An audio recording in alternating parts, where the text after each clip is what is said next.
মসজিদে ঢুকতে হবে। সেই হিসেবে আমি এক জায়গায় যাচ্ছিলাম, এই মসজিদ আমার কপালে বাজছে, আমি আসতে বসছি। এখন সেই হিসাবে এই মসজিদের মানুষকে কিছু না দিয়ে চলে যাব, এই জন্য আমি বলছি আমার কোনো থাকার জন্য বলি। এটা ইসলামের একটা দাওয়াত দেওয়া, একটা অজীব একটা মানুষের জন্য। আমি জানি আপনারা জানেন না, আপনার সন্তান আপনাকে মানে না, মানবে। সমাজের সেরা হবে, শিক্ষার সেরা হবে। একটু বসেন, বসতে বসতে একটু বসে, না বসতে যান না, দাঁড়াই থাকতে পারবেন না, জাদুর করতে পারবেন না। হয় বসবেন, না হলে যান না, কপালে না থাকলে কপাল বসেন, বসেন, একটু বসেন, একটু বসেন। জি, সারা জীবন অনেক অজমাহফিল শুনছেন, অনেক জায়গায় গেছেন, স্কুল কলেজে পড়ছেন, সারা জীবনের সকল কলেজ, সকল স্কুল, সকল মাহফিল সব একত্রে করলো আজকের এই কথার মতো। আজকের যে নিয়ামত পাবেন, এই বিজ্ঞানের নিয়ামত আর কোনোদিন পাবেন না। এবং সেটা কোরআনের উপরে। আপনার সন্তান মানুষ করতে না চায়, কে চায় না তার সন্তান তার কথা শুনবে? একটা ভূ দেবেন আপনার সন্তান আপনার কথা শুনবে, সেই ভূ কিভাবে দেবেন? দিতে হাতের সাহায্য, হাত থেকে আপনি দেখতে পারেন। 10 মিনিটের মধ্যে আমার ক্লাস শেষ হবে, ঠিক আছে? আমি বলবো, আবার একটা প্রশ্ন করছি, কোরআনে মোট কয়টা আছে? এটা আমরা সবাই শুনছি নাকি? কিন্তু 114টা কোরআন সূরার নাম জীবনে আপনাকে কেউ শুনাইছে?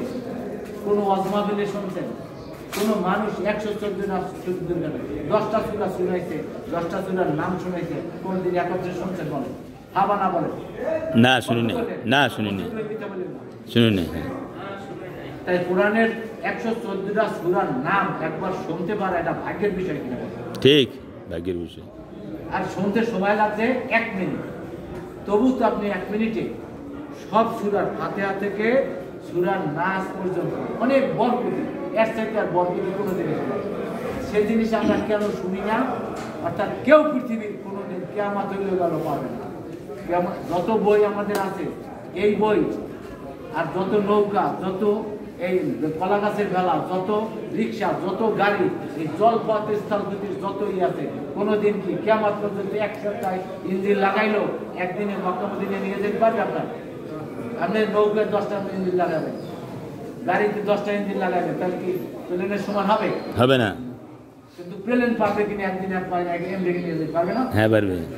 এই জন্য আপনাদের পৃথিবীতে যত বই আছে, কাগজের বই, কিয়ামত পর্যন্ত পড়লো 114টা সূরার নাম জিব্রা দিয়ে কেউ বের করতে পারবে।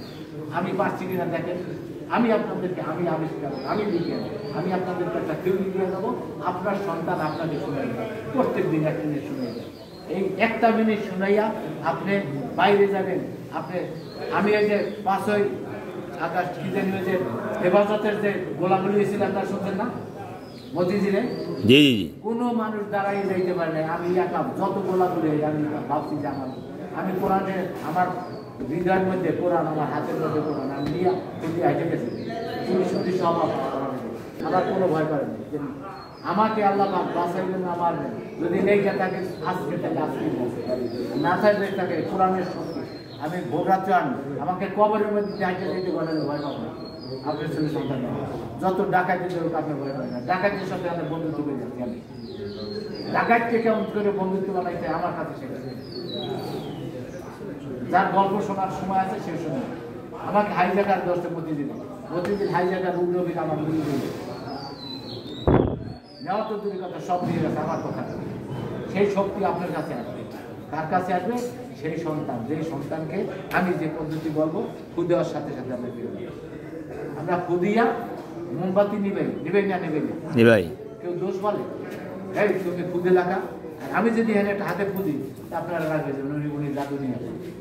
আমি জাদু একটু পরে যেটা চলে যায়, মিথ্যা হয়। এখন মাটি উঠে দিলাম, পরে যাই বাসায় দিয়ে দেখেন আপনার কাছে যে সোনার টুকরা, তাই বাসায় দিয়ে কাগজে একটু দেবেন মাটি, এটার নাম জাদু না? সোনার টুকরাটা বাসায় নিয়েও যদি দেখেন ঠিকই আছে, সেটা যাবে কোনটা যাবে? যেটা মাটি উল্টো পাল্টা হয়ে যাবে, কথা বলছেন? আর যেটা ঠিক থাকে সেটা কি জাদু না? সেটা কেরামত। কেরামত জীবনে কেউ দেখছেন? কেরামত আমি দেখাই দেবো। কেরামতের নাম শুনে দেখছেন কেউ?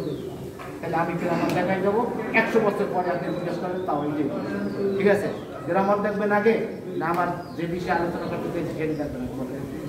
কেরামত আগে দেখবেন, আগে একটু মজা দেখাই দিই। হ্যাঁ, কেরামত ঠিক আছে। ঠিক আছে, আপনার 2 মিনিটের জন্য আমি যাকে জিজ্ঞেস করবো আপনি নাম বলেন।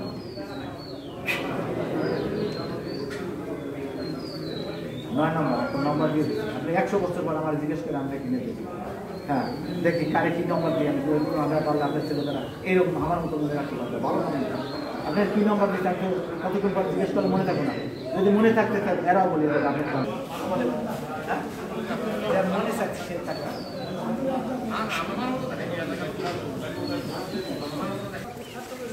আলহামদুলিল্লাহ, মেইটকা বড় মসজিদ, এটা হেমায়তপুর দক্ষিণ মেইটকা মসজিদে জুমার নামাজে বিজ্ঞানী শাহ মোহাম্মদ সরোয়ার সাহেব বক্তব্য দিলেন এবং এখন তিনি কিছু মুসলিমদের উদ্দেশ্যে কিছু বক্তব্য রাখতেছেন।